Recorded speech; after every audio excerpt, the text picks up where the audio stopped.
Assalamualaikum warahmatullahi wabarakatuh. Perkenalkan, saya dari Angkatan 1, Kelompok 1, NDH 03, nama Wilud Wisaktina.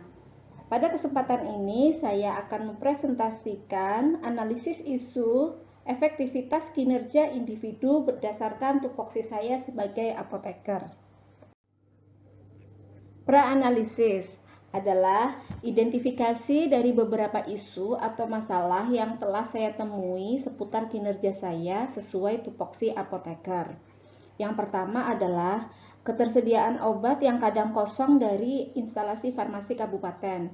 Yang kedua, belum optimalnya pelayanan farmasi klinik pada resep rawat jalan. Yang ketiga, kurang nyamannya tempat untuk konsultasi bagi pasien rawat jalan. Dan isu yang terakhir adalah tempat penyimpanan obat yang belum memadai, terutama untuk obat yang disimpan di kulkas. Dari beberapa isu di atas, langkah selanjutnya adalah mempertimbangkan isu mana yang akan menjadi prioritas utama dengan menggunakan metode AKPL. A. Itu aktual, benar-benar terjadi, dan sedang hangat dibicarakan. K. Kehalayakan, sangat menyangkut hidup orang banyak.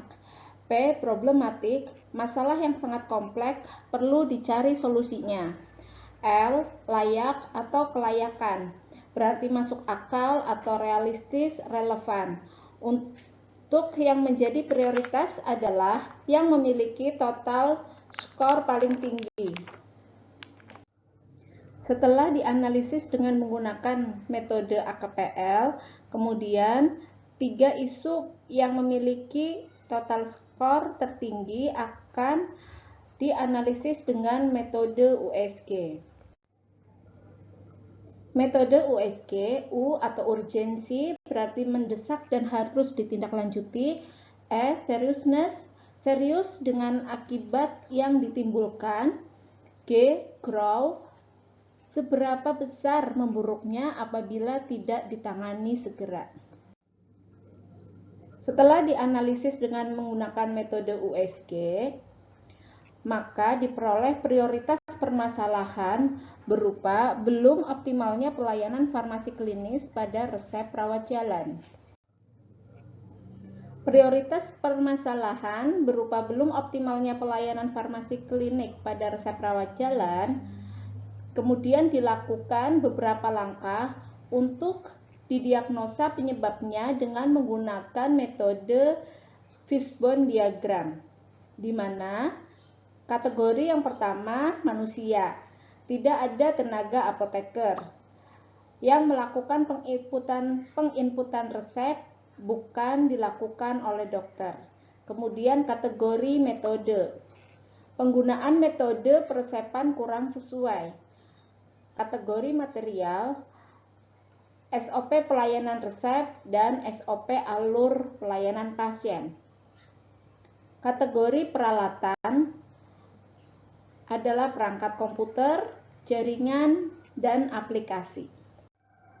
Setelah dilakukan diagnosa penyebab, kemudian dianalisis dengan menggunakan analisis SWOT.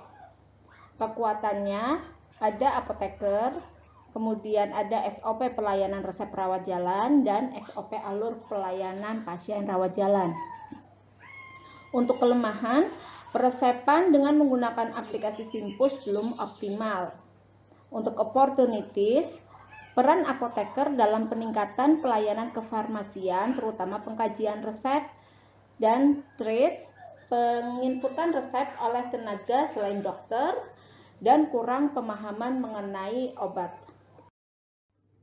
Dari beberapa isu atau masalah yang ditemukan di awal, kemudian setelah dianalisis, didiagnosa penyebabnya, akhirnya didapatkan tabel rekomendasi alternatif penyelesaian isu.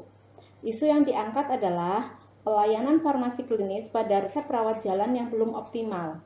Penyebabnya, tidak dilakukan telaah resep pada pelayanan resep rawat jalan. Alternatif penyelesaiannya adalah pengoptimalan pelayanan farmasi klinis pada resep rawat jalan. Tahapan setiap alternatif dilakukan pengkajian resep pada setiap resep rawat jalan yang masuk ke ruang farmasi atau apotek. Hasil yang diharapkan tidak ada kesalahan pemberian obat, dan pelayanan farmasi klinis lebih optimal. Para pihak yang terkait adalah kepala puskesmas, apoteker, asisten apoteker, dokter, perawat, dan bidan. Demikian yang dapat saya sampaikan mengenai analisis isu efektivitas kinerja berdasarkan tupoksi apoteker. Tidak ada keajaiban untuk pencapaian. Ini benar-benar tentang kerja keras, pilihan, dan ketekunan. Michael Obama. Terima kasih atas perhatiannya. Assalamualaikum warahmatullahi wabarakatuh.